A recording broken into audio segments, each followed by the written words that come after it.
I was born November 9th, 1922.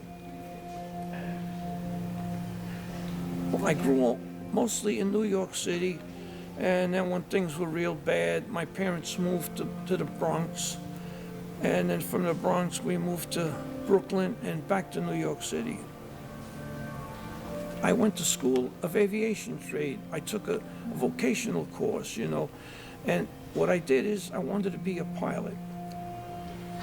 When I was young, you see, my dad was a drunkard, and I didn't like the way he treated my mom. I wanted to join the Navy at 17. I was still going to school. He decided, no, I should not. He's not going to sign for me because I needed my parents' signature. I had to be 18 or they have to sign for me. Well, they never did. So I got very mad. I left home. I wanted to get in the Navy, and I would have done that when I was 18 years old, but I lived in New York City. Everybody in my city block, all the guys, we all got drafted. We got drafted, and I decided that's where I'm going to go to. We all went together, loads of us, and then we got separated. When I went in the service, I wanted the Air Corps, and they put me in a tank. So they went, like my friend Tommy, Willie, all the guys, they went in the Air Corps, and I went in the tank battalion. I never saw them again. We took tests, we took mostly driving. So I was a good driver, and my lieutenant wanted me to drive the command tank.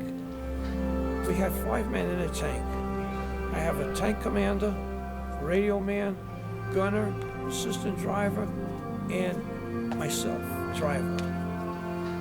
And I was a technician, 4th grade, T4, which was a sergeant tech, a sergeant with 3 stripes, and underneath that I had a T. I went out with the WACs to the dancers. I sneaked in their truck. I went out with the lieutenants, the captains. Well, I was good friends with them.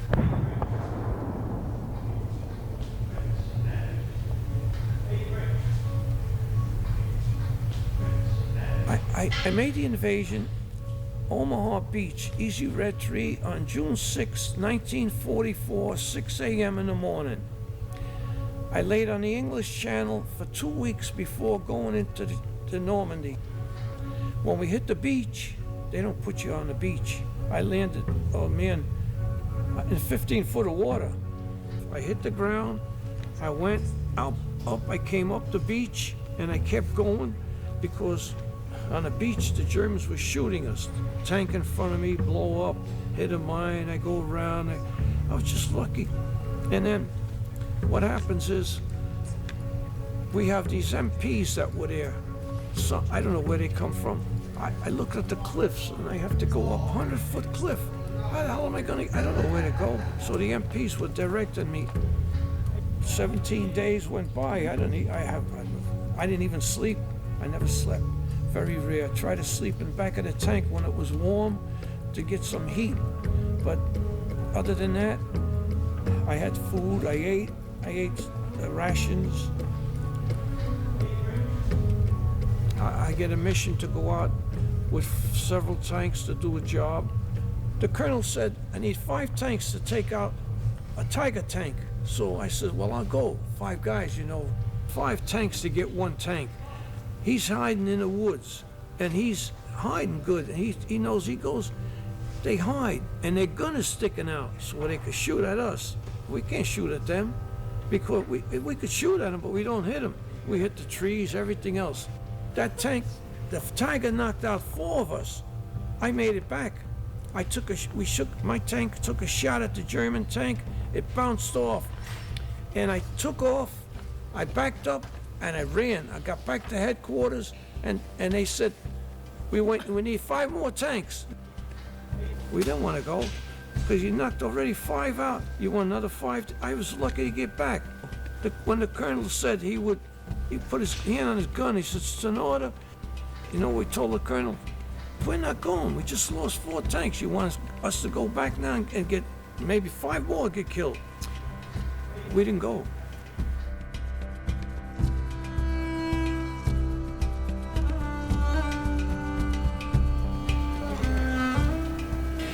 I'm on the road one day, and I had to cross a hedgerow. I didn't like to go across. I says, it doesn't look right, because, you know, how come there's a spot for us to go through? So I says, George, do me a favor, get out and look. That looks like a tank trap. He says, no. So I says, George, I'm not going, I'm driving. So I got out and looked. I says, George, look, you see, if I go in there's a big freaking hole. Boom, I'm stuck. So I didn't go. I took the road. And then we got this German, he surrendered. He came out like this. He would not put his hands down. So my Egbert ordered the cannon, put a HE in the cannon. He loaded up and shot one guy with the cannon, and there was a little hole in the road and dust, no blood, no nothing. He's like invisible. He blew him to hell.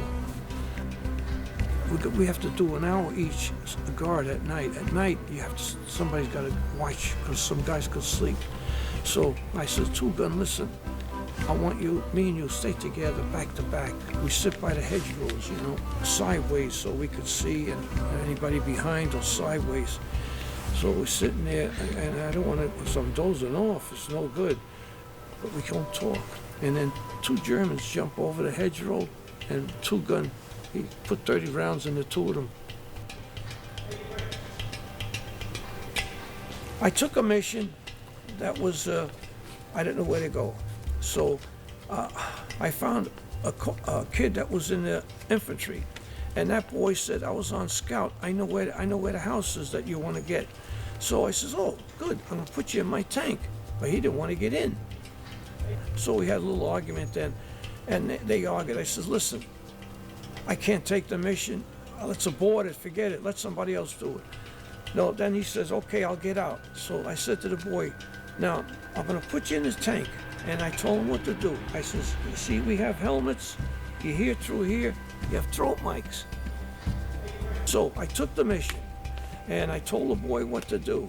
So we get to the house, and he showed me the way. It wasn't far. It was a three-story house with an 88 gun in there. They knocked out a lot of tanks. So we took it. I go there. Sergeant Dean is behind me. When the two tanks went. I go, I stop. And we start firing at the house. We blew it down. And then all of a sudden, there's a bazooka man, 11 o'clock. And I yelled to the kid, bazooka man, quick, 11 o'clock. The kid froze. So I tried to fire his bow gun, and he got a hit right in the front. And then I thought I was going to die too. So when I got hit, you know, I got my legs, everything, my knee, my two knees, my two thighs. Kid failed to shoot. He got himself killed, and my three guys in the turret. When I got hit, I thought I was going to die. I saw him. He was dead. He's full of blood, the boy. I figured, and I turned like that. I says, oh my God. It was bleeding to death, so it was going like this, the blood. So I had blood all over. And I felt myself starting, you know, I figure I'm gonna die. And I thought a shell did this, but when my eyes opened, my arm was still there, but it was no good. It was dead. When he opened my hatch, I saw Sergeant Dean there. Oh, he says, oh, Sergeant DiPietro, man. He says, the three guys in the turret are dead. And I says, oh, leave me. I said, leave me. I figure I'm gonna die there like that. I knew I'd get hit in the artery. I didn't make it. I made it. I didn't die. They got me out. They cut my seat belts off that I had on, took me out, and they put me medics. They took me back to the beach in an ambulance. I don't know what. I have no clue. I was half dead anyhow. And then they flew me back to England on a C-47, which was a two-wing plane. I had no clothes on. In fact, when Sergeant Dean got me, they cut all my clothes off. I was on a tank, nothing on. I had nothing. I remember I was still alive, and they put powder all over me. I think it was sulfadiazine powder, and they put it in my cut. I had a big hole on my thigh here, and here. My knee, forget it. My knee was ripped open. Anyway, and then I wound up, they flew me back to the States. I got the Purple Heart, and I got the other medals they gave me. I don't even know. I gave them all to my other grandson. I gave everything to him. I didn't care anymore. Okay, that wasn't important to me. My life, it's kind of hard for me to say. You see, I didn't want to go to war. I mean, I didn't want to go. When all my buddies were in, I was 17, I was going to go in the Navy, and I couldn't go. I wanted Air Corps. I don't know what it would have been. I might have been a good pilot, I might have been a lousy pilot. But when I got into the war, I studied and I made sure that I learned everything, how to use the guns. I learned you have to kill him. Even if you wound a guy, I don't want to shoot nobody. He's a human being, but you know what? I ran over some. I ran them over with the tank. I ran machine guns over. I ran a nest over. And I just went around dead people. I don't know.